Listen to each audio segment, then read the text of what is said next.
Shabbat shalom, Shabbat shalom, Shabbat shalom. This is the Akazaki Yahoo. And once again, I give all praise, honor, and great esteem to the Most High Power, Yahuwah, Bahashem, Yahushua HaMashiach, and to the 12 tribes of Israel who are scattered to the four quarters of the earth. I say shalom wa baruchim, that is peace and blessings. And I cannot wait until the day that the Most High brings us back together once again.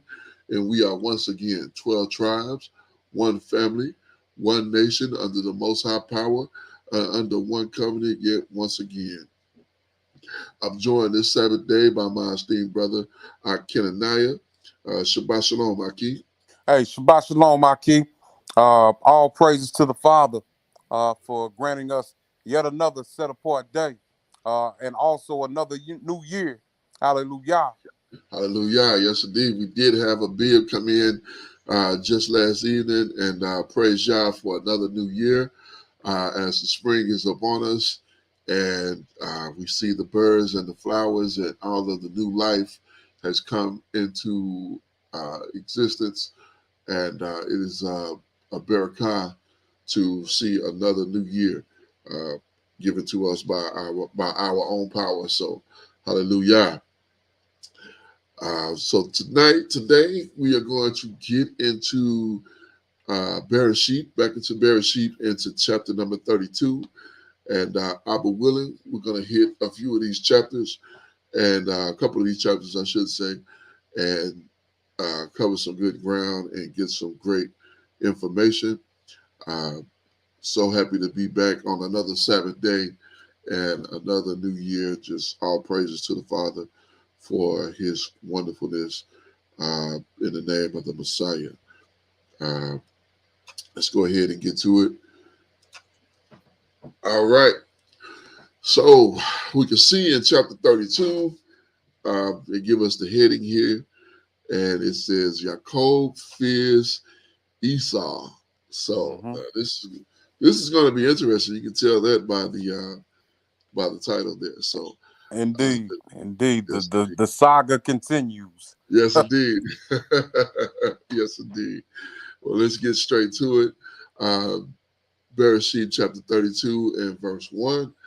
And Jacob went on his way, and the Malachim of the Most High met him. Uh, verse 2. And Jacob saw them and said, This is the Most High's host. And he called their name, and he called the name of that place uh, Mahanam. Mahanam. Mahanam. Yeah, you be on it with them names. Let's see what this one is. Uh, Mahanam.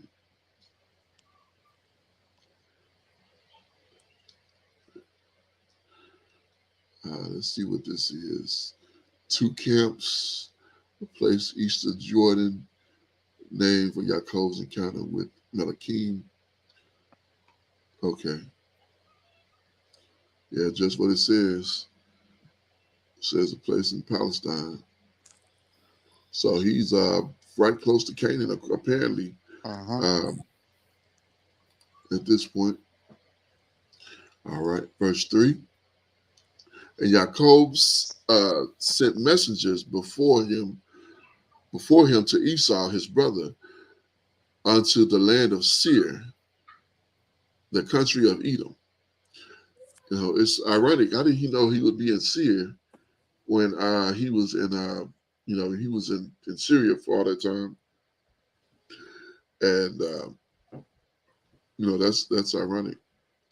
You know, we know that that's Esau's place. It's Mount Seir, but how would Yaakov know that? That's one of the details, obviously, that was left out that we didn't have to have. But this kind of makes you wonder. Verse 4. And he commanded them, saying, Thus shall you speak unto my master Esau. Your servant Jacob says this: I have sojourned with Laban and stayed there until now. I have ox and donkeys, flocks and manservants and women servants, and I have sent to tell my master that I may find grace in your sight. And the messenger returned to Jacob, saying, we came to your brother Esau, and he come to meet you, and 400 men with him. Dun, dun, dun. Oh man. Oh man. Every time I read this, it's like, whew. You try to put that into perspective, 400 men. Like, man, he make him, it's like, I wish I never sent them messages now. I mean, good gracious. It's like reading the previous scriptures before that one. Uh-huh. Was it as if Esau was trying to show up his brother? You know what I mean? Like when because Jacob is telling him that I've got all this. I got donkeys, I got flocks, I got men servant and maid servants. You Yeah. know, Okay. perhaps Esau was trying to show him, man, like you still a little brother, you know? Yeah, kind. That, but you got to understand too, we always got to keep in perspective. The last time he saw this man, he vowed to kill him. He vowed in his own heart to kill him. And his mother was made aware of it, and that's why she sent him away. Uh, so she sent him to her brother's house, which he's been for the last 20, 21 years, and, he's basically got his whole life going on. He just came out of a conflict with Laban, Mm-hmm. and now he's heading back to Canaan, and tells his brother, "Hey, I'm on my way, and I got this going on." And his brother coming, and they say he got. I mean, I can imagine just getting that information. You send somebody to tell somebody something, and they come back and it's like, yeah, they come to meet you, and he got 400 men with him. You're like, what? What? Right. 400 men? It's like Esau wants to remind him why he's actually been gone for 20, Con, 21, 20 plus years, con, This is why you've been gone. 400, 400. He got 400.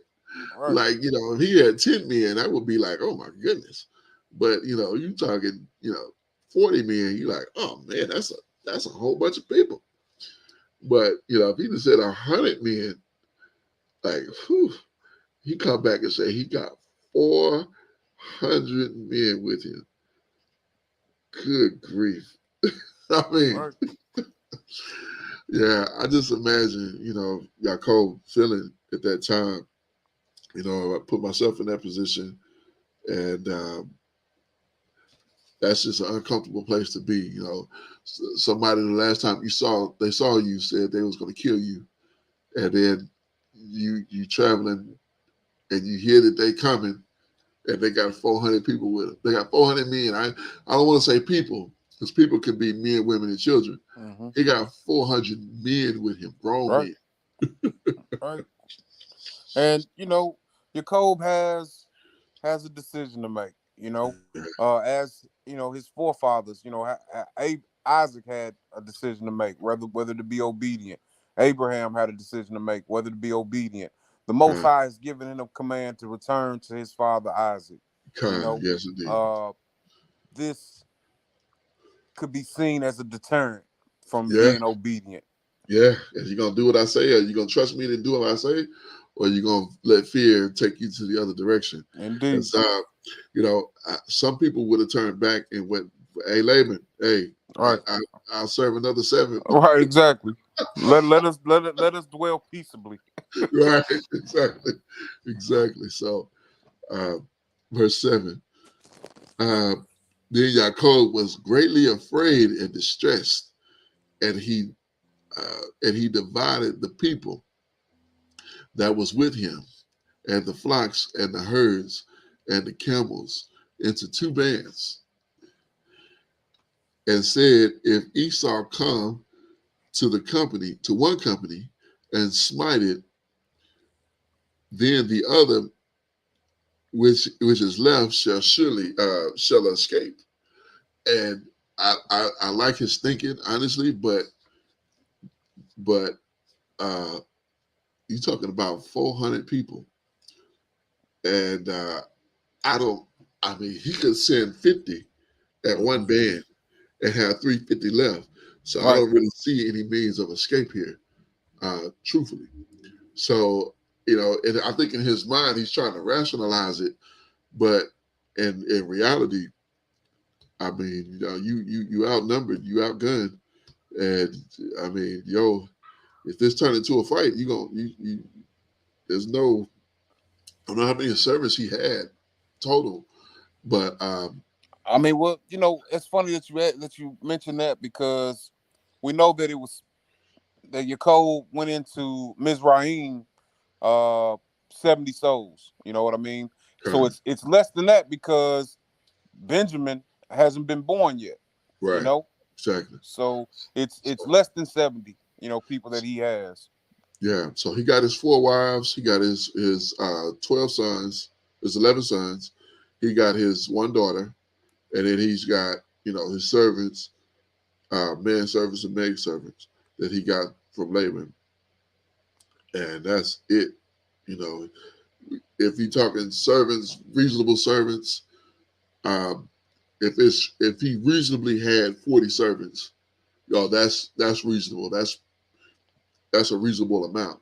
Mm-hmm. Uh, but that's no match for 400 people. If he had 20 men, or if he had 30 men and 10 women, or 30 women and 10 men, because usually you'd have more men than you have women, usually, or you'd have more women than men, is what I'm trying to say.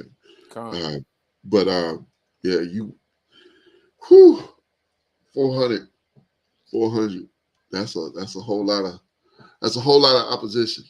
Unless you got 400 or more, that's a lot of opposition. So yeah, yes indeed. So uh, let's continue here, verse number 9. And Jacob said, um, "O Most High of my father Abraham, and power of my father Isaac, O Yahuwah, which said unto me, return unto your country and to your kindred, and I will deal well with you."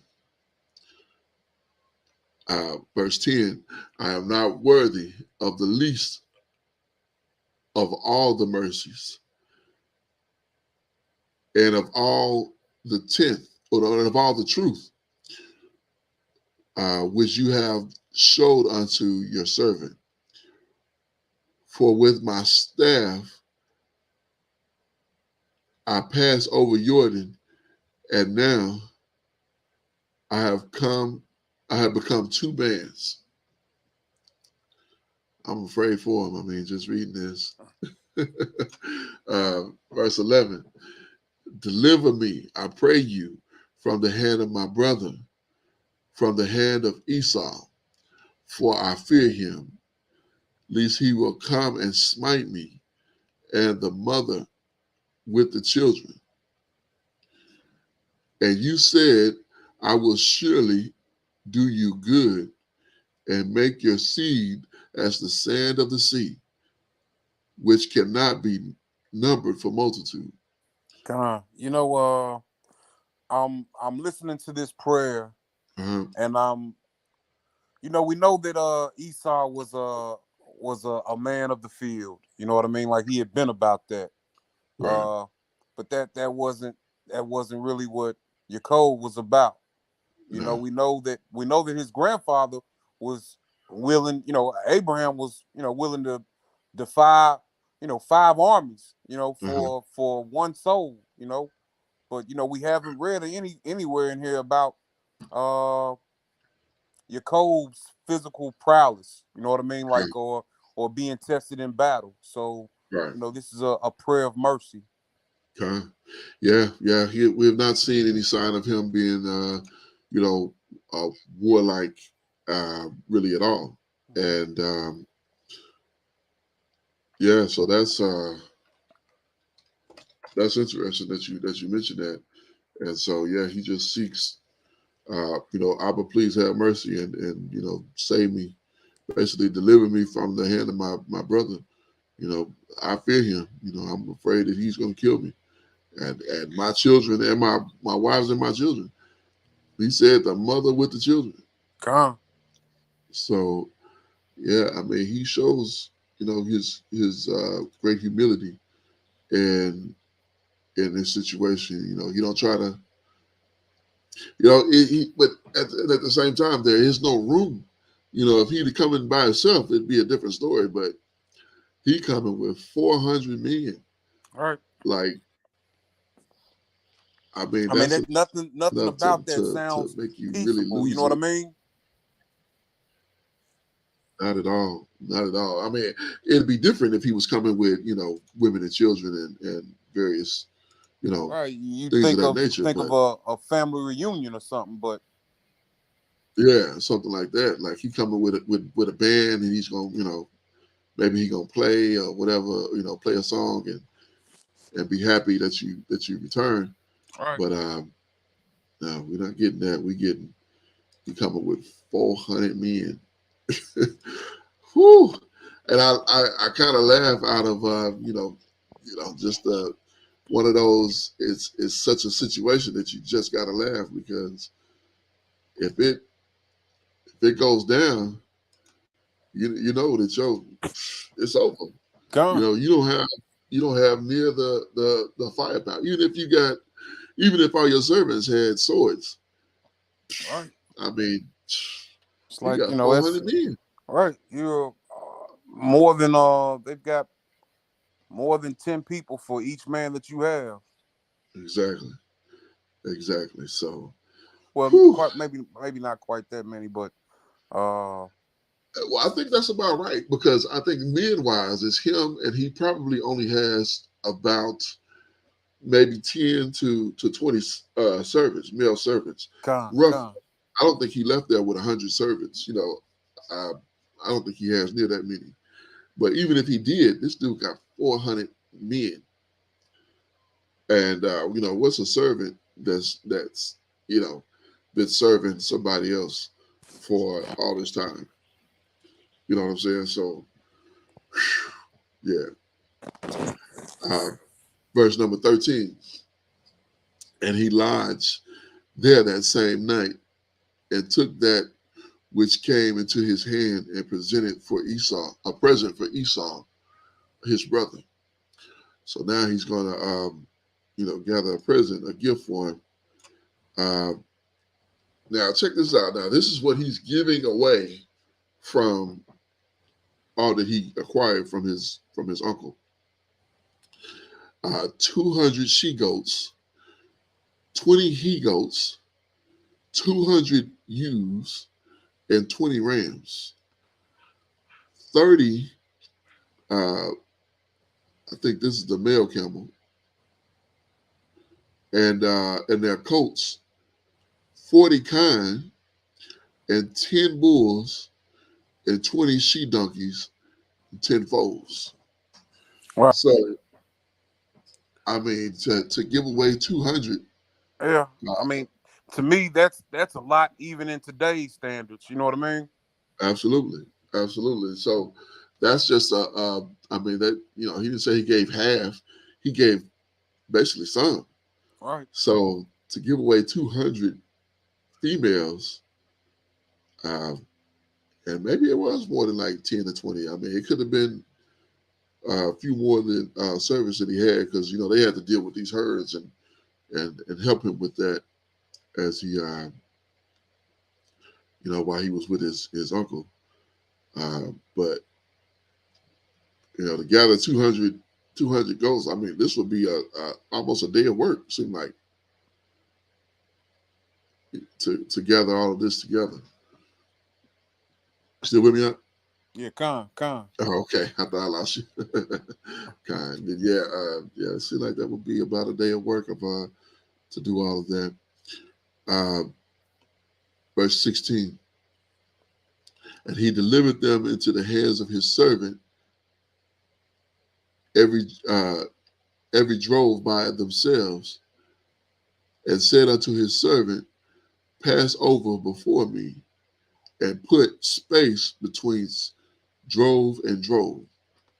So yeah, you can see here he's got a little bit of a mind of a, he's got a little bit of a strategic mind here because he's putting together some, a plan here. Verse 17, and he commanded the foremost, saying, When Esau my brother meets you and asks you, saying, Whose are you? Whose are you? And where are you going? And where are you? And where are these before you? And this old English is something else. And where are these before you? Like what? He said, wait a minute, let me read it like it is. And he commanded the foremost, saying, When Esau my brother meeteth thee, and asked thee, saying, Whose art thou? And whither goest thou? And uh, whose are those before thee? Yeah, that's they call this the King's English, but that's just not my. It's not in my. It's not my diction. So, then you shall say, they be your servant Jacob. It is a present sent unto my master Esau, and behold, also he is behind us. All right. So, I mean, like you said, this is the strategy that he has come up with. Imagine, these flocks passing before Esau and these 400 men, and each drove, it's got some space in between. So, he's getting these camels first. Then they like, who you belong to, and where you going? It's like this is a gift from your brother. My master. This is a gift that he's given to you. So, it takes, probably about 5 minutes 5 to 10 minutes for like each one of these droves to pass. And these gifts are coming continual. You know what I mean? Right. So yeah, he's. I guess it was customary because now when somebody go by you, you don't say nothing to them. You just mind your business. But I guess back then it was like, who are you and who are you with and what is this and like, whoa, what's with all the questions? Right. But I guess back then that was customary. Normally for somebody to say something like that. But interesting. Yeah. So he's definitely set up. So I guess if he said Jacob, when he said Jacob, oh, this Jacob stuff, he's like attack. Then maybe they can, exactly. Yeah. So then maybe they can, escape the back way, go back the way they came. Maybe I don't know, but that's almost a plan. I mean, yeah, that's a decent plan compared to nothing. Just rolling up like it's nothing. But verse 19. And so commanded he the second and the third, and all that followed the droves, saying, On this manner shall you speak unto Esau when you find him, and say ye moreover, behold, your servant Jacob is behind us. And he said, I will appease him with the present and go before me. That goes before me. And afterward I will see his face. Peradventure he will accept of me. So yeah, that's his plan. He's implementing. Let's see if it comes to fruition here. Verse 21. So went the present over before him, and himself lodged the night in the company. And he rose up that night and took his 2 wives and his 2 women servants and 11 sons and passed over the ford Yabok. Yeah, but Yabok. Khan. So that must be a place in Canaan. So ironically, Yabok means empty. Ironically, Esau has already acquired Seir, and it's his apparently. mm-hmm. And however that came about, I guess if you roll around with 400 cats with you, it's pretty easy to acquire a place to lodge. I Hey, just can't Con. imagine. I just can't imagine like rolling 400 deep. That's like crazy. 400. Man, you can get whatever you want. Yeah, I mean, and you pretty much have to be a pretty well off guy to have 400 men at your ready. Anyway. Right, right. Kind. Yeah, and we don't get a breakdown as to who these men were, if these are his children, if these are his because we talking 20 years later, uh, you know, we don't find out. We know he had 2 wives, and then he went to uh, Isaac, not Isaac, we went to Ishmael and took his daughter to wife, Mm-hmm. and so he's got 3 wives. So Yaakov has been reproducing, and he's up to 11 sons. So we don't know how many of these are his, and it's hard to say because even if he did start having children right after Yaakov left, or if he had a couple, expected, they would only be about 20 years old. Con. So even if all 3 of those wives had gotten pregnant, you know, we talking young men, Mm-hmm. but they wouldn't be nowhere near 400. Right. So uh, verse 23, and he took them and set them.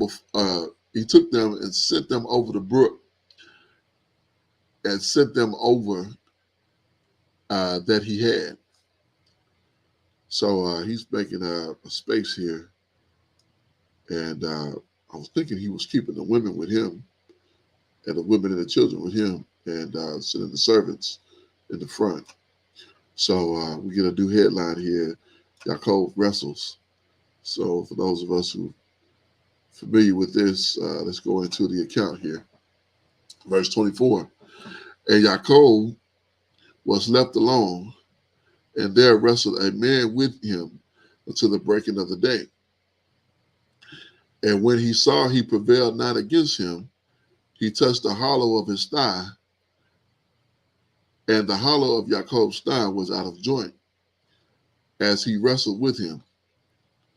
And he said, Let me go, for the daybreak. And he said, I will not let you go, except you barak me.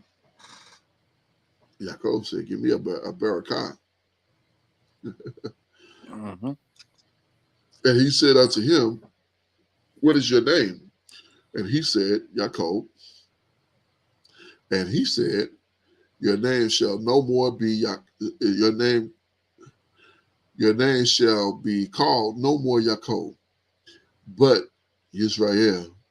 For a prince have you power with the Most High, and with men, and have prevailed. Verse number 29. And Yaakov asked him and said, Tell me, I pray you, your name. And he said, Wherefore is it you do ask after my name? And he baraked him there. Now that's ironic. He asked him his name, and he like, why you asking my name? And he left it. They left it right there. Right. Didn't answer it. Yeah, just left it like a cliffhanger almost. Like, tell me your name. Why are you asking my name? And he blessed him there, and that was it. Like, we won't leave you, have you coming back for more. So. And we have spoke about this before. This is Mashiach. Absolutely. Oh, absolutely. Yes, indeed. I believe with all certainty that this is Hamashiach as certainty, and yeah, this is dynamic here. Verse 30. And Yaakov called the name of that place Peniel, for I have seen the Most High's face. I have seen the Most High face to face, and my life is preserved. Hallelujah. That's very telling right there as well. Yeah, he said he's seen the Most High face to face. I have seen the power face to face. He said Penuel. I said Peniel, so I was way off. Penuel. Strong's H 6439. Penuel. Gesenius Lexicon. Penuel. Second entry. There we go. Peniel. Okay, that other one was like Penny. So he went from Penu to Penny. Okay. I was gonna say that he's gonna do 10 with the same exact pronunciation. So this is used a total of 9 times. Penuel 8 times and Peniel 1 time. Facing the Most High, or facing power. A Benjamite son of, how you say this? Shashak.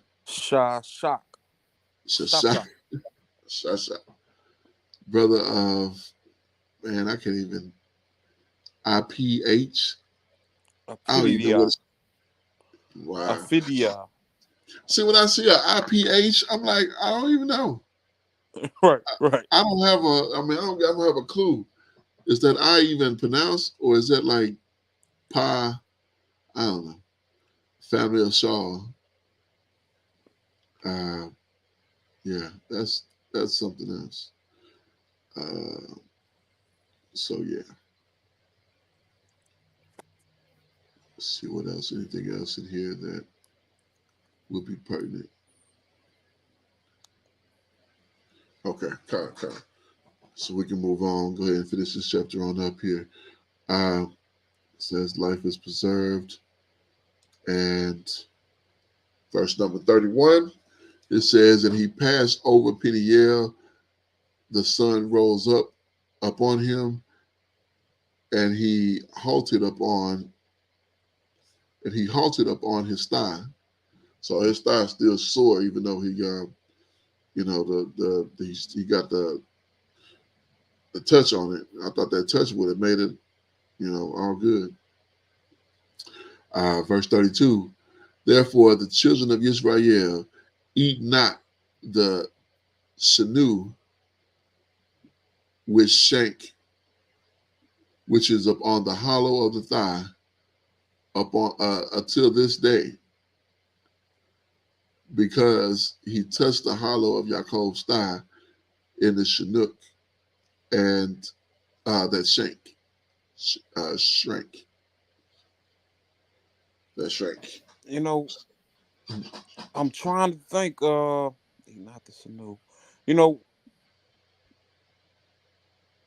What is that saying?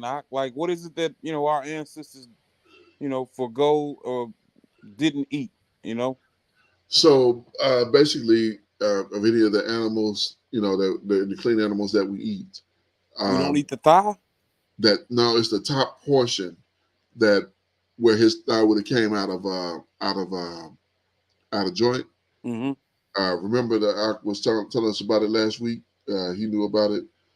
It's where the basically he pointed this, to right to that connection, and that's where your power is. But there's nothing really there except that bone, and it's easy to come out. He said. So I thought that was I. Outside of this story, I never really heard that. But you know what? I did see that in a contest. Uh, this lady did a little jump, and she hopped down. Her leg went completely just like it was nothing attached to it. It just went like completely free. And it was the craziest looking thing I had ever seen. And if that was Yaakov, man, that was rough. I thought it broke, but maybe it just came out of joint on that thing that I saw. So, but I mean, we didn't even look at that. Let's go back. Kind of see what that's. But it's right where the according to what the ark told us last week, it's right where the thigh connects to where the hip is. Remember? Mm-hmm. Yeah, I do remember us discussing that. Sanu. Let's see what this Sanu is here.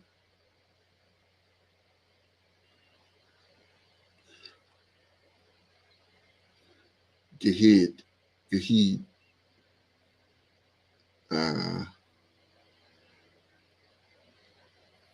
Sanu 7 times, and a thong.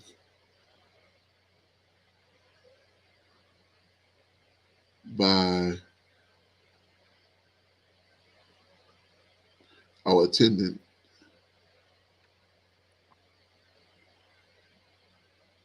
So it seems like it's a thin tendon that holds that in.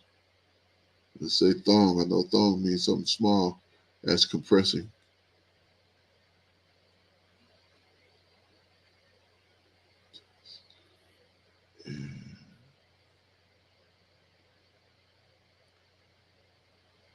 Thread along. Stiff neck people. Iron thread of rod. Okay. Let's go back.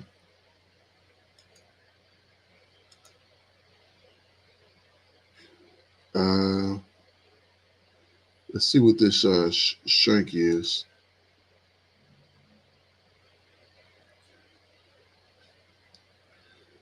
Vein, nerve, tendon in the thigh.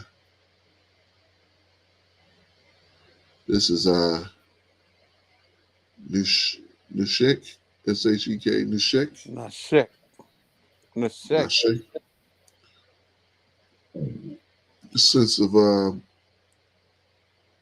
Sense of failure. Okay, because it didn't it went out of joint, so it didn't didn't stay in. A sense of failure, rheumatic, or crippled.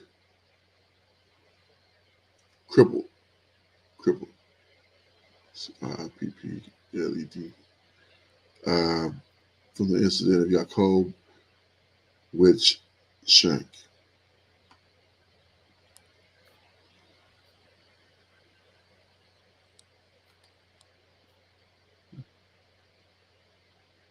All right, and hollow the thigh to this day. So yeah, we don't eat that. Yeah, I don't even like the thigh. I like I'm almost ashamed to say it out loud. I like the white meat. Right. But me as well. Like if I'm eating some chicken, I'm a breast man, you know what I mean? Right. Yeah. But they my wife tells me that the thigh is the juiciest part, Yeah. And see, I don't even know which, you have to have a thigh to see where it even connects. So how we not know not to eat what not to eat? Okay. And that's what happened when you remove from your, you lose your heritage. We read this and we like, and we probably, I done ate thighs before. Right. But I probably ate what we don't eat. And But we don't see that was something commanded. It was yeah, more of just a tradition. family tradition. Kind. Well, shoot, I want to keep that too. Yeah, indeed. I want to be like these Israelites that do eat the shank, and these Israelites that don't eat the shank. Right. Like, why we at this table and they at that table? Yeah, y'all eat that shank. Yeah, exactly. All right. I'm gonna put a pencil in it for just a moment here. I'm gonna take about a minute and a half here, hopefully quicker, and I'll be right back. Hey, Con. All right.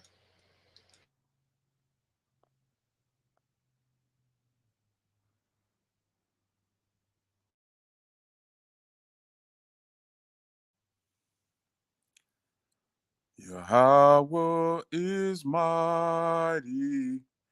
He's the ancient of days. We uplift you, Abba, and give you the praise. He's going to gather his children. He's going to hear their cry. The seeds have been planted, and now the harvest is ripe. We know that good things will happen to those that love Yah. So guard his commandments and follow his laws. Praise God. All right, we Hallelujah. back. Yes, indeed. We're back, and let's go ahead and get to chapter 33. And Was I that think this, did that say we had a viewer? Con, we do got a viewer. Shalom, whoever out there watching. Shabbat Shalom, actually. Shabbat And Shalom. yes, it is. Shabbat Shalom. So we're just about to get into chapter 33. And so enjoy verse 1. I gotta read actually you can go ahead and read if you don't mind. Con. This is the book of Genesis, Bereshit, chapter 33. And Yaakov lifted up his eyes and looked, and behold, Esau came, and with him 400 men. And he divided the children unto Leah, and unto Rachel, and unto the two handmaids. And he put the handmaids and their children foremost, and Leah and her children after, and Rachel and Yosef hindermost. So, it's almost like he's got a rank Wow. of importance. You know what I mean? Exactly. Exactly. Wow. I didn't realize that. Yeah, come. Okay. Wow. I thought all those children would be important to him, but All right. whew, wow. Verse 3. Yeah.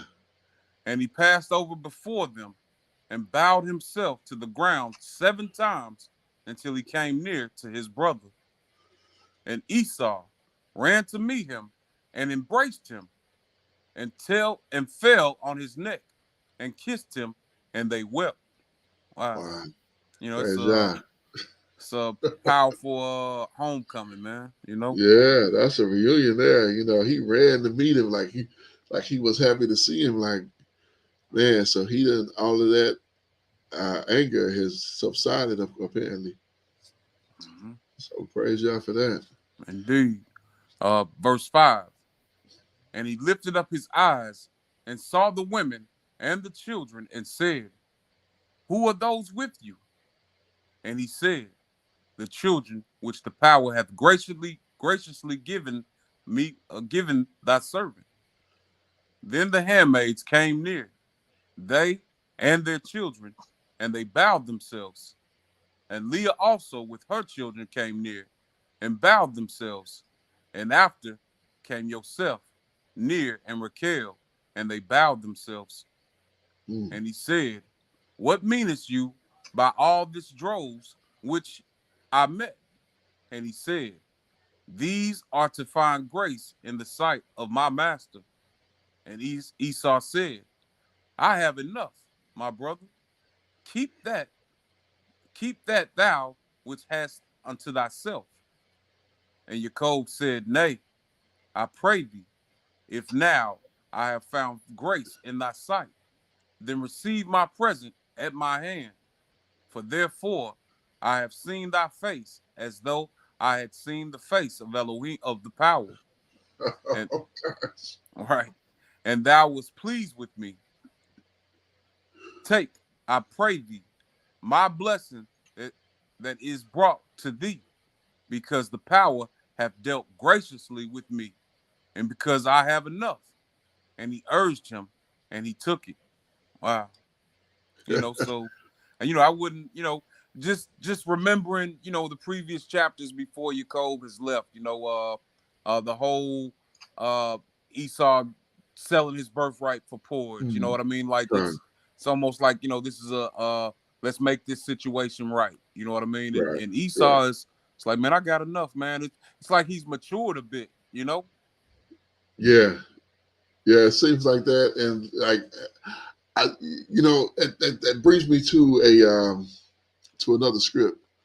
I want to say in Proverbs. Uh,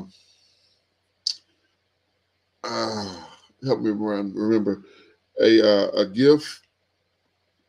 A gift. Uh, Turns not away corrupts. wrath. Is it? Is that it? Something with the heart, or did it say turn away wrath? Uh, Let me see. The wealth of the wicked is reserved for the righteous, and gift turns away. I want to say Yeah, that's that's it. it. That's it. It came up. What?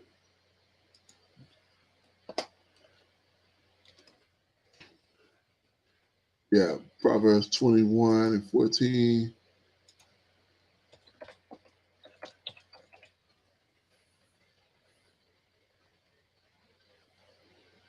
A gift in secret Pacifier. uh, pacifieth anger, and a reward of the bosom strong wrath. I don't think that's it. Basically, it was like don't accept bribes because a bribe will corrupt your. Mm-hmm. Uh, Basically, it'll Integrity. corrupt your. Yeah, basically, and that's what I was looking for. 15. A soft answer turn away wrath, but yeah, I can't recall that script. A gift, basically a gift. That's what it says, but I can't remember where in the world it is. Oh, here go our Cliff. Shabbat shalom, my king. Shabbat shalom. Shabbat Hey, shalom. Shabbat Shalom, Mark. I got a question. Yeah, Hey, yeah. I just got on when y'all was at like verse, like a few verses before y'all ended. Why was your code presenting a gift to Esau again? But Man, he was. what were they already on a journey for a reason?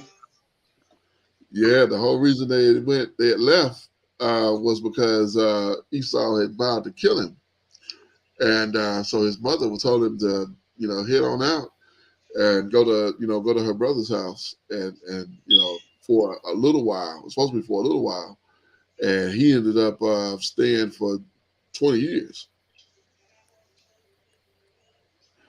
Okay. So yeah, I And mean you remember, that was.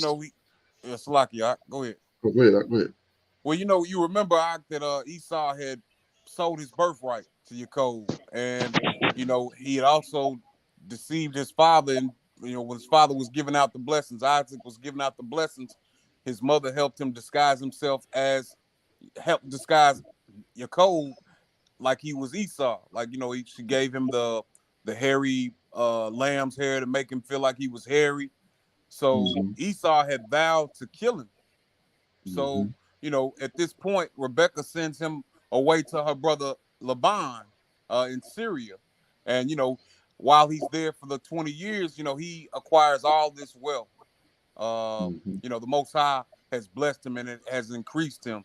So, the gifts that he had was, just flocks and droves of cattle, of sheep, of goats, camels. So he's presenting this because Esau is coming to meet him with 400 men. You know what I Yeah. mean? Imagine that. Like I come to Imagine bring, that. I'm coming with gifts and tidings, and you coming for war. Is that what you're saying? Yeah, Khan. That's Sound like weird. The war. period. Sound like war. His servant said, "Yeah, he told his servant in the last chapter we just read, 32. He told him to go tell Esau that I'm coming, and I've been away for these 20 years, and now I'm coming." And he said the servant came back and said Esau is coming to meet you, and he got 400 men with him. Like Right. 400 men. I mean, imagine that.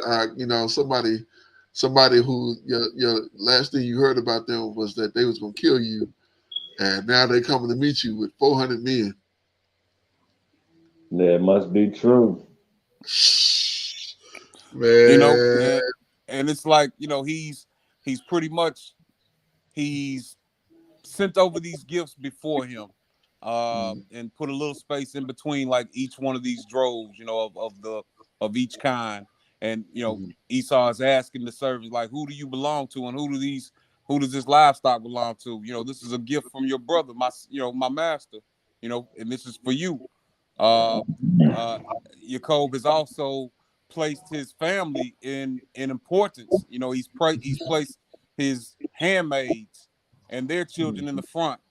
Then he puts Leah behind them, and lastly was Raquel Raquel and her and son Joseph, Joseph. which is ironic because I would have kept all my children in the back with me and my wives as well. I'd had the servants up front, and include my handmaid wives. I would have kept them back there with me. I wouldn't have let them put them in the front. Like, I don't care about y'all. If anything, I'd have put them servants up front and let them, if it's gonna be a battle, let them take the brunt of the battle and keep my wives and my children. Let us be able to escape first. Indeed. But this is a very encouraging scripts that we're reading right here.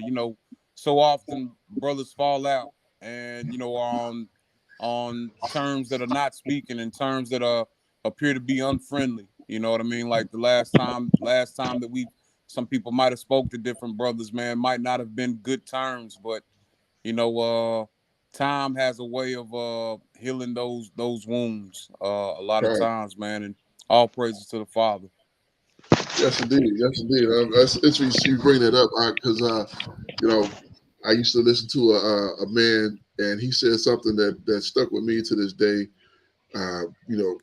We all suffer loss in our lives, and one thing that goes without, that should be said, time can crack concrete, and time will also heal a broken heart. So as hard as it is when you suffer a loss, just a matter of time, you'll begin to deal better with those things. So same thing in this situation.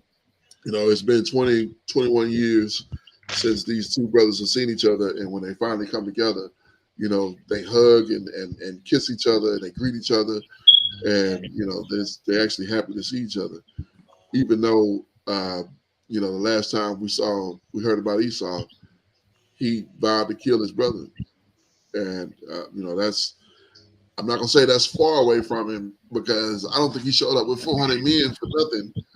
But if anything, he'd have been like, take the women and the children, if it was just all love.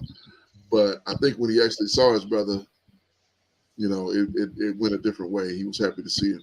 Mm-hmm. So it said he ran to meet him. Yeah, he probably didn't see any confrontation. He probably saw just family. You know what I mean? Yeah. And I mean, all things considered, it had been so long. I mean, 20 years is a long time. Mm-hmm.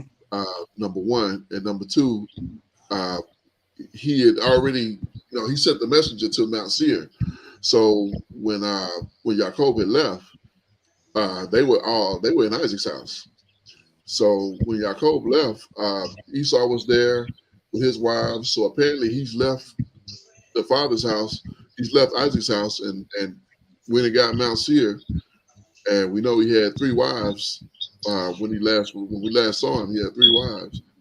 And so he must have got about his business, because he told him, I don't even need nothing. I'm good. And he was like, no, take it, man, take it. I want you to have it.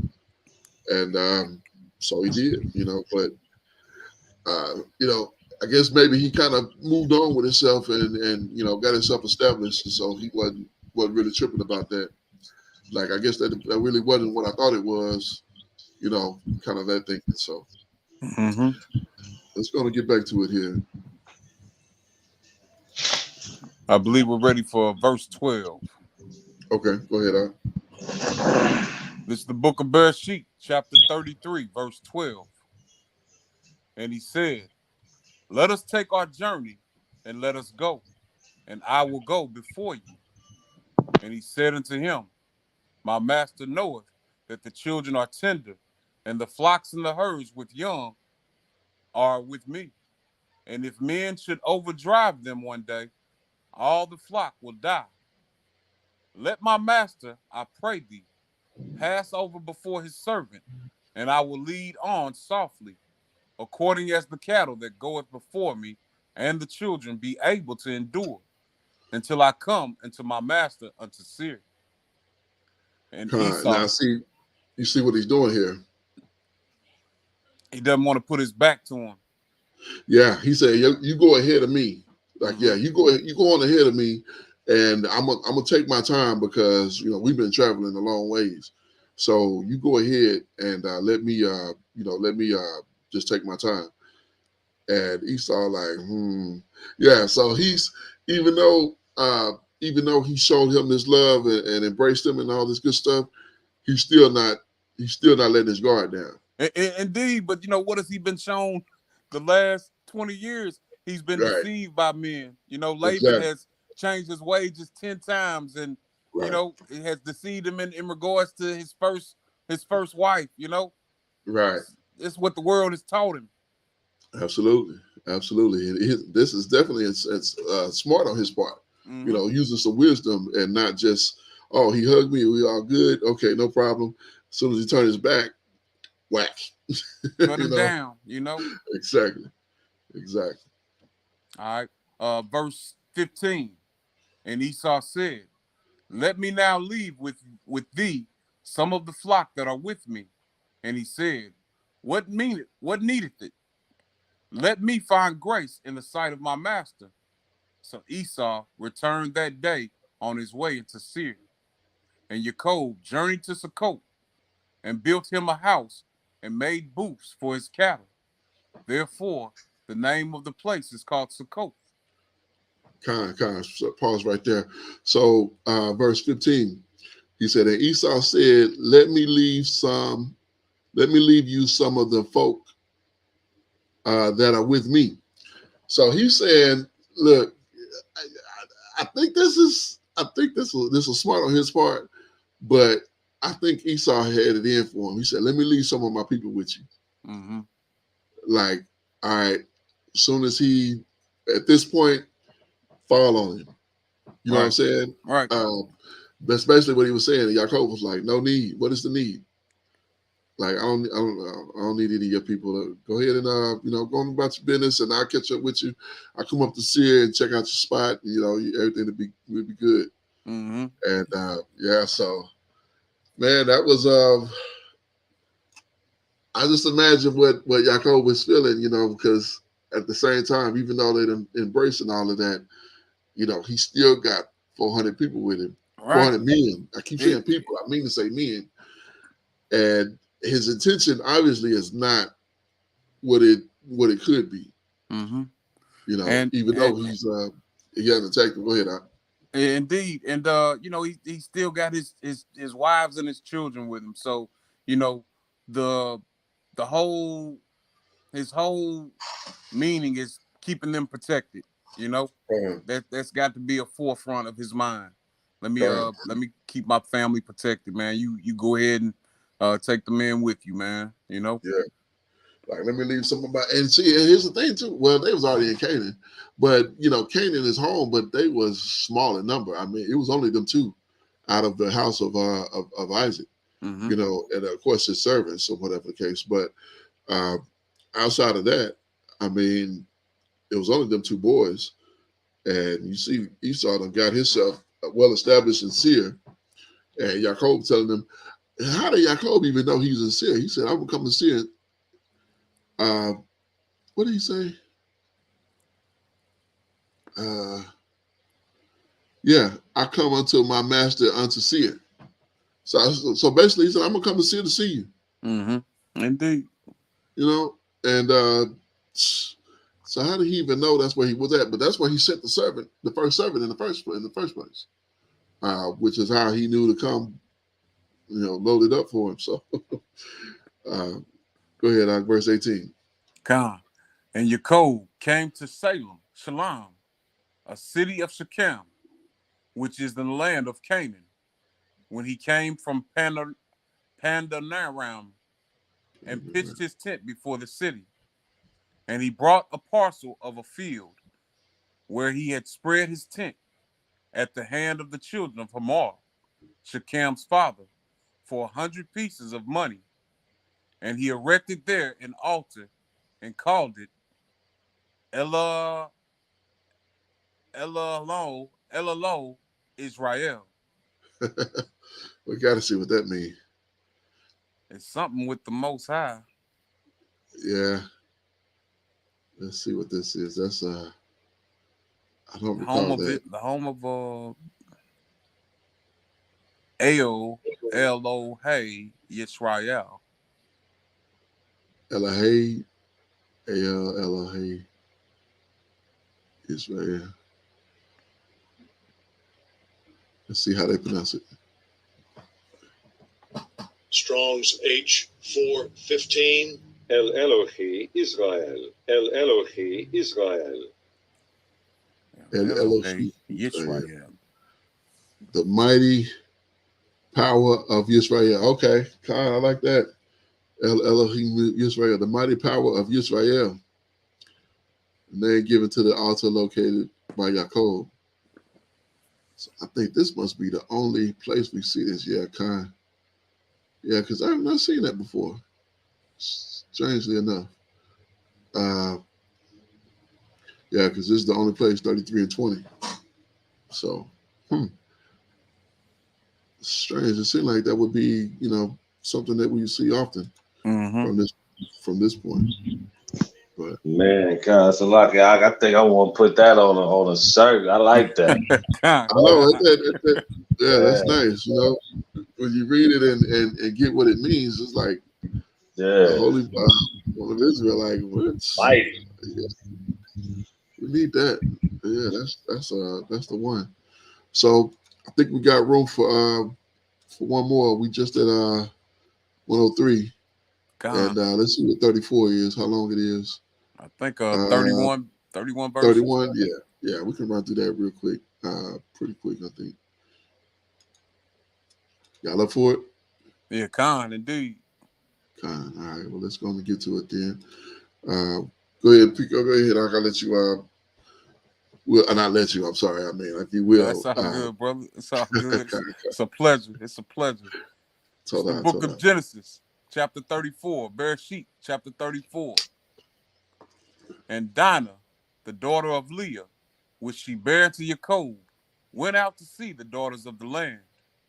And when Shechem, the son of Hamor, the Hivite, prince of the country, saw her, he took her and lay with her and defiled her. Oh boy. Yeah. I wonder how old she was at this time. You know, she was younger than the four. Actually, I think wasn't she in between the fifth and sixth son? Yeah, Khan, she had Dinah before. She was younger than them. She was younger than, of course, Reuben the oldest. So she had Reuben, Simeon, Levi, and Yehuda, and then so she came. We just don't know the dispensation of time, time during that, during those births. Con. Um, you know, so So somewhere between 12 and 16, I guess. yeah, definitely younger than 20. Yeah, indeed. So yeah. All right. Verse 3. Okay. And his soul clave unto Dinah, the daughter of Jacob, and he loved the damsel, and spake kindly unto the damsel. And Shechem spake unto his father Hamor, saying, Get me this damsel to wife. And Jacob heard that he had defiled Dinah, his daughter. Now his sons were with his cattle in the field, and Jacob held his peace until they were come. Slick guy. We're gonna pause right there for just a moment. Let me check out this Shechem here. I don't know if I've looked at that before, and Hamor as well. Let's check out Shechem.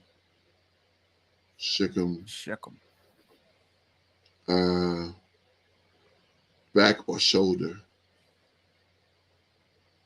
Okay. So that was okay, really nothing. That's what his name means, back or shoulder, okay. And let's check out Hamor. Hamor. Yeah. So don't.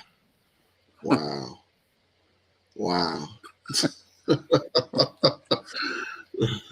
Wow. Okay. Well, Ham's children, boy, I mean, they names of Right. All right. What we at, verse 5? Verse 5. Okay. Oh, Salakia, verse 6. Verse 6, okay. And Hamor, the father of Shechem, went out unto Jacob to commune with him. And the sons of Jacob came out of the field when they heard it. And the men were grieved, and they were very wroth, because he had wrought folly in Israel in lying with Jacob's daughter, which thing ought not to be done. And Hamor communed with them, saying, The soul of my son Shechem longeth for your daughter. I pray you give him to wife, and make ye marriages with us, and give your daughters unto us, and take our daughters unto you. And ye shall dwell with us, and the land shall be before you. Dwell and trade ye therein, and get your possessions therein. And Shechem said unto her father and unto the brethren, Let me find grace in your eyes, and what ye shall say unto me I will give. So he's willing to pay, whatever dowry there is, but the bad thing about it is he done already took it. Yeah, he done already been with her, so it's not if he done did this initially, who knows what it would have came about. But the fact that he went about it the way he did, we're gonna see what happened. Verse 12. Ask me never so much dowry and gift, and I will give according as ye shall say unto me. But give me the damsel to wife. And the sons of Jacob answered Shechem and Hamor, his father, deceitfully, and said, Because he had defiled Dinah, their sister. And they said unto them, We cannot do this thing to give our sister to one that is uncircumcised, for that were a reproach unto us. But in this will we consent unto you, if ye will be as we be, that every male of you be circumcised. Then will we give our daughter unto you, and we will take your daughters to us, and we will dwell with you, and we will become one people. But if ye will not hearken unto us to be circumcised, then will we take our daughter, and we will be gone. And their words pleased Hamor and Shechem, Hamor's son. And the young man deferred not to do the thing, because he had delight in Jacob's daughter, and he was more honorable than all the house of his father. Mm. So pause right there for just a moment. So basically, this is funny. I mean, it's not funny, but this is it's comical almost. Uh, he was so he was so into Dinah that he was willing to basically offer his whole nation up, Mm-hmm. and the requirement that they gave them is that they be circumcised. They all be circumcised. All the male among them be circumcised. And so imagine what kind of position he must have to go to the people and say, "Hey, we all got to have our manhood cut." Right. And everybody agreed, Man. or it was probably agree or die, that something like that. I would mention to say, but they all agreed to it and was willing to do it. And so here we are, verse 19. And the young man deferred not to do the thing. Oh, we because, just read that. Let's see. His father. So we're 20, my bad. Sleeper. Yeah, Khan. And Hamor and Shechem and Shechem, his son, came into the gate of their city and communed with the men of their city, saying, "These men are peaceable with us. Therefore, let them dwell in the land and trade therein. For the land, behold, it is large enough for them. Let us take their daughters to us for wives, and let us give them our daughters. Only herein will the men consent unto us for to dwell with us, to be one people. If every male among us be circumcised as they are circumcised, shall not their cattle and their substance and every beast of theirs be ours? Only let us consent unto them, and they will dwell with us." So they seeing the possessions that, Jacob and his family have, and, Right. Understanding that, this is going to be ours as well, Right. And we can take their daughters. So I wonder if it was more than Dinah, but only she was mentioned, because they mentioned their daughters like it's an abundance, but I'm guessing they count those female servants too. Mm-hmm. Verse 24.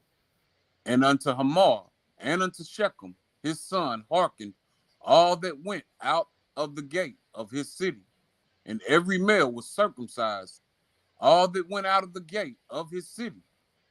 And it came to pass on the third day, when they were sore, that two of the sons of Jacob, Simeon and Levi, Dinah's brethren, took each man his sword, and came upon the city boldly, and slew all the males. Wow. Simeon, man. Mikello, we went to break bread with last week, man. He's got a song. He in one of his songs he mentions, he's talking about how he feels about, Israelite women, and he said he'll go to war for the Israelite women and wipe out a nation like Simeon and Levi.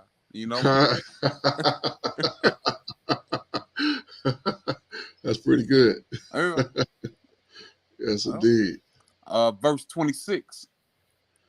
And they slew Hamor and Shechem his son with the edge of the sword, and took Dinah out of Shechem's house, and went out. The sons of Jacob came upon the slain and spoiled the city, because they had defiled their sister. So it's like the rest of the brothers come and get all the possessions of this house of Shechem, Right. Or actually all the men of that city. Yeah. Yeah. So they took the city. Indeed. Verse 28. They took their sheep and their oxen and their donkeys, and that which was in the city, and that which was in the field, and all their wealth, and all their little ones, and their wives took they captive, and spoiled even all that was in the house. Wow. Right. Right. Man. This is how you acquire wealth. Yeah, You take it from somebody. right. And in their mind, they they justified because their younger sister has been defiled, by Yeah. an uncircumcised man. Con. Yeah, watch what Jacob tell him here. All right, verse 30.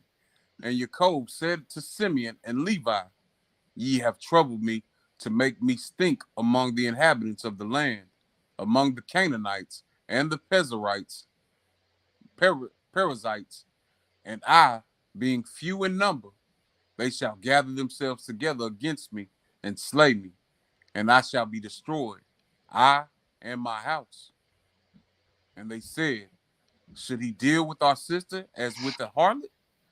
Like he's supposed to treat our sister like that, and we just supposed to sit back and just be grateful.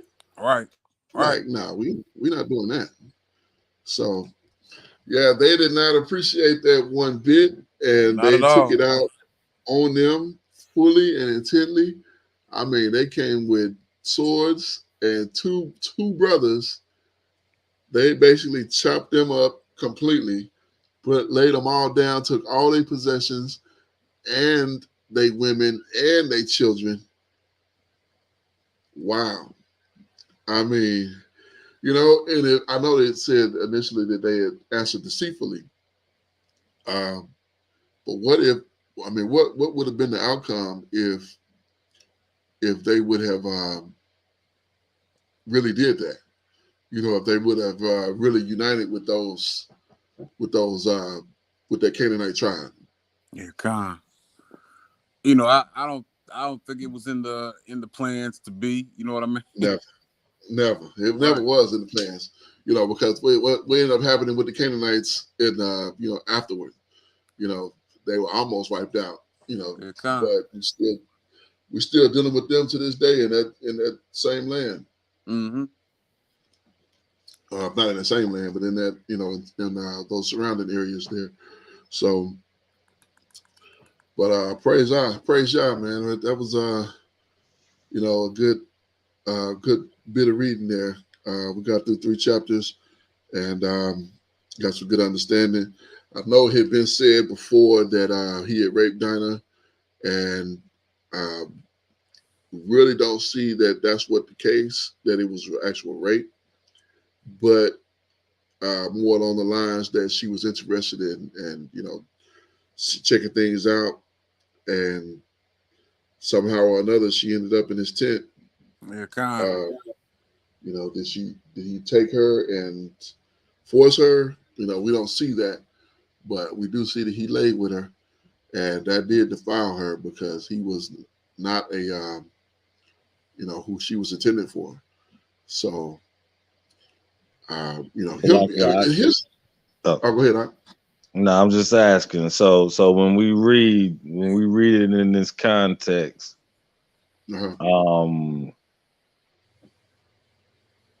he saw her, he took her, and lay with her, and now the defile part is that you're saying is because he wasn't intended for. But what is for me and my understanding when you say the rape, because that's the way I was understanding. Like she wasn't even on a mission to go see this dude. She was just she just went out to see the daughters of the land for some reason.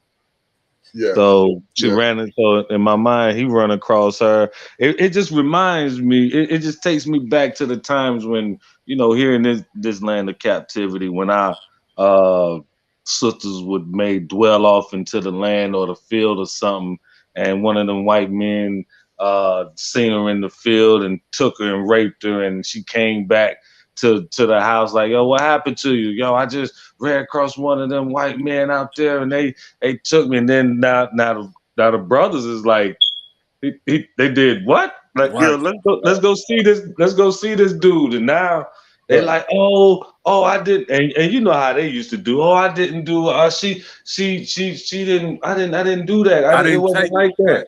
But I love her so much, I just want to be, and they come up with something like, hey, I tell you what, we'll give you this, and they're like, oh, well, Man, we going at them, man. And because you said he ended up in a house still, so I'm like, okay, they gave into it, but they either gave into it or they took her again. You know what I mean? Kidnapped her or something. But the brothers is like, yo, nah, I don't even like the way that went down. We got to go. We still going to get them. But this time we killing all of them. God. Like, Right. how do you come to that? How do you come to that decision of kill them all But if you agreed to? Like, was there an agreement for this, or because it didn't sit well with the brothers? I think that the brothers, I think if they would have been an actual rape, I think that all the brothers, the older brothers, would have been her four older brothers. They all would have been in it. So you'd have had Reuben and Yehuda in it as well, not just Simeon and Levi. Simeon and Levi was wrong because this dude done lay with our sister. Right. You know what I'm saying? Like, but if I think that if it would have been rape, not only would Reuben and Yehuda would have been in with it. I think Yaakov would have been with it too. Not Indeed. only Reuben and Yaakov, or Reuben and Yehuda and Yaakov, I think the other brothers would have all been. They would have all been with it. Mm-hmm. You know, but I don't think that it was an actual rape because it's not the way it's described. I can see it can kind of be interpreted as a rape, but you know the I don't really see that in the language of it as it is explained. Yeah, And if your daughter was raped, you know, I think the brothers was mad because this man laid with my sister. Was she You a know, virgin? Was that the yeah, defilement? definitely. Oh, well, she was defiled because he laid with her, and she was not his wife. You and know, you so know, now, Slaki, oh, go ahead. you know, we're reading this, and I'm wondering the brothers that hold fast to the idea that sex is marriage. You know, have they read this and examined this particular scripture? Because Shechem has indeed laid with Dinah, or Hmm. Dinah, and he's laid with her, but he's asking for a hand in marriage after the fact. Yeah, If yeah, sex was marriage, you know, uh, he wouldn't have had to ask. You know what I mean? It would have been his yeah. wife, He would have said, "Hey, I lay with your daughter, and now I'm your son-in-law." right? You know, but the fact that he went and said, I want you to give me your daughter. He had his father go, and then he went to the city and told all the men, "Hey, look, we got to deal with these men, and so we all gonna get circumcised." And Right. man, they came in there with them swords. Can you imagine? You can't even defend yourself because you Now, sore. You can't even walk. you just been cut as a grown man. You just been cut, and it's like this thing hurt. Like, oh man, I can't even. You can't get no really rest. I mean, you can't be comfortable nowhere. You sitting down and it's like, oh, I can't imagine that feeling. But then to see them roll in there with swords, and it's just two of them. Right. It's just two of them, and they could have came deeper. I think that that's what made me think that it wasn't a rape. I think that if it was rape, Yaakov would have been like, look here, we're gonna kill these suckers. Him being the father, his job is to protect, but because this man laid with their sister, they like, nah, this ain't working. And for Yehuda to not be in on it, and for Reuben to not be in on it, Yehuda was basically taking the leadership role. Well, he would take the leadership role, and Reuben is the oldest son. God. So for them to not be with it, and just be Simeon and Levi, the middle two, they was like, no, we ain't letting this ride. We're gonna go over here and we're gonna chop these jokers up. So for them to ask for, the fact that they took all of their stuff and their wives and their children, Man. I mean, whew, that is And I don't think that the people in the land would have looked at them and been, necessarily like that. I think they'd have been afraid. Like, man, it was just them couple, and it was just them few of them, and they Right. was able to take all of them. Oh man, they got something with them. If they didn't know, how they gonna know how it happened? Because they killed everybody. Right. Nobody alive to tell the story. Yeah, they killed all the men. They took the women and the children. So, man, I mean that. Yeah. So Yaakov was afraid, but I don't think Yaakov really had a reason to be afraid because they, I think they would have put fear in the hearts of the people to witness that. So, but you're Yaakov, putting ourselves in Yaakov's shoes. Yeah. Yaakov had strife with his brother Esau, which has drove him to Laban, and he's had strife with Laban, and he's returning back home, and now I'm in strife again with more men. Right. He was the inhabitants of the land, like this, the land that he was supposed to come back to, and now he's worried about these people in this land are going to unite together and come against him. That's what he said specifically. So yeah, I can understand him wanting to be, get out of conflict, and I get that. But man, conflict seems to follow him everywhere. From Esau to Laban. Now he's back home, and he was able to avoid Esau again. And now his daughter, and he's into this. So hard. It's a hard way to go. So. But that was a good read, though. That was a good bit of information that we covered in those 3 chapters in just over an hour. So, final thoughts. Go ahead, Ken. I have final thoughts. Khan, the saga continues. Before now, for the most part, we've been reading about a time before we were a people. Now we are becoming a people and seeing the exploits of our ancestors, moments that are encouraging, moments that are, just kind of makes us wonder, but it's the story of us, so Hallelujah. I'm thankful to be able to get into the word with you brothers, man. Hallelujah. Our praises, no doubt, it's definitely a barakah to be able to break bread with you, Hakeem, and get into this word and really, just go over it and get some better understanding. Final thoughts, Cliff?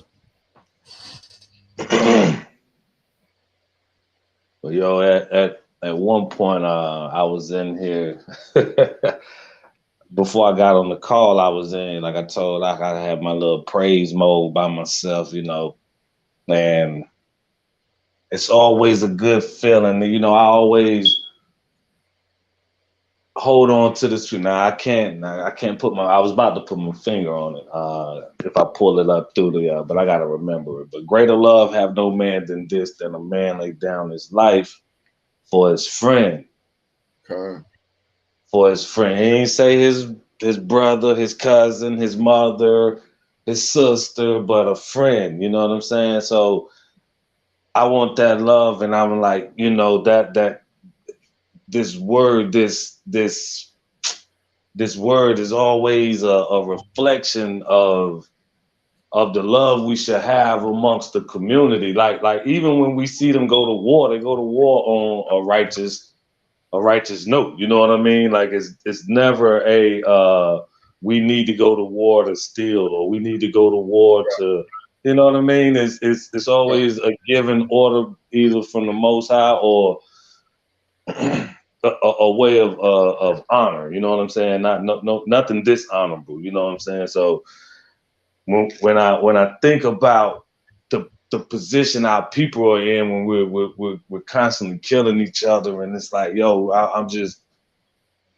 hoping that I can be a light of love, man, amongst the brothers when we walk in this wilderness, and to know that, just this last chapter we went through was just an example of sometimes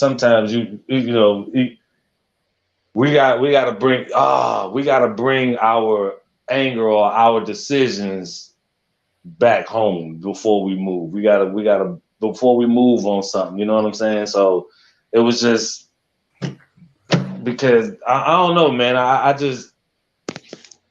was just falling in love with the love of my brothers. You know what I'm saying? With the love, just being able to if we understood what that means to lay our life down for each other, then we would stop killing each other. You know what I'm saying? And be able to move as a unit when it's time to. When the Most High shows us, yo, it's time to you either gonna move now or lose again. You know what I mean? So I just pray that one day we'll get this message out to the brothers that we're gonna have to, you know, because they're not gonna the times that we're in, they're not gonna want to lose their position. You know what I'm saying? They're never gonna want to lose their position. So I was just in praise mode to know that, yo, when this time comes, man, I hope that I'm in mode to lay my life down for my brothers at will, at the drop of a dime, at a moment. So I just pray that when we all get the call to ride on the enemy like they chose the road, ride on it, like, yo, nah, we got to go get them. Like that, I'm willing to lay my life down too. Because we at war, fellas. We at war. That's all. You know, it's a spiritual war. They say, you know what I mean. It's not flesh and blood, but hey, he had to come in the flesh and blood and lay his life down. So we gotta lay our lives down at some point as well. You know, for the mission at hand. So I thank y'all. I thank y'all for allowing me on this day, man. Praise God. Indeed, Praise bro. God. That's a kind, you know. And you said something, Mike. I gotta bring it out now. I'm looking for it. 19, I believe. Yeah, 19, 17, 19. I believe that's what I'm looking for. Yeah, kind. So I'm gonna bring this on out. So we'll go back to the text here. And this is one of my favorite laws of Torah, you know, and I say favorite because when you've lived among your people and witnessed these, you know, us killing ourselves, killing each other, you know, if we would have had this in our Ruach, you know, for so long ago, we wouldn't be in the position that we're in, doing the things that we're doing. So this is Leviticus chapter 19 and verse 17. You shall not hate your brother in your heart. You shall in any wise rebuke your neighbor and not suffer sin upon him. You shall not avenge nor bear any grudge against the children of your people, but you shall love your neighbor as yourself. I am Yahuwah. Hallelujah. So, praise Yah, indeed. So, when we read this text, this last chapter, when Simeon and Levi went against Shechem and these Canaanites, you know, they didn't have that in they Ruach. Like they was going against an enemy, and this enemy had taken their sister and defiled her, and they were wroth. You know, they were angry about this because here's the thing too that we always have to remember, and we tend to, I think we've forgotten this over time. A woman's virginity is something that a man cannot give back. Right. You know, once that's gone, it's gone. It's gone. You know, a woman's value is her womb. You know, her ability to give children to her husband, and her husband. You know, the first man to be with her is supposed to be her husband. That's our culture. That's Torah. You know, when you go into the marriage chamber, you're supposed to have the token of her virginity. And you know, Shechem took that away from Dinah, and he was not fit for her. And so her brothers were angry about this, to the extent where they sought to kill the whole city. You know, and this whole nation of people, and they went in there and did exactly that. And even though they did what they did, they laid them all down and took all of their possessions and all of their wives and all of their children and put them in subjection to them. Dinah's virginity is still gone. Gone. So and one question I'm kind of left with her being Yaakov's daughter, who would even be suitable for her? His only brother is Esau. So who would even be suitable for her? You couldn't give her to your brother. So that's the question. I don't even know, the answer to that, or what we can find the answer to that. But who would even have been suitable for her to be the wife of? So, and I'm trying to think if we read about the daughters of Yaakov taking husbands, who did they take husbands for him? Well, as it went along, the brothers, their daughters would go to one of the brothers' children. Okay. So where it was lawful, because it wouldn't be lawful to take to give the brother's child to the uncle, so that wouldn't be reasonable. So it had to be cousins, down the line. So. And then, of course, as they continue to grow, then you'd have more and more options, to where we are today. So, far enough out where you don't have to be, so close. Mm-hmm. But but that was something to think about, because this is Yaakov's own daughter.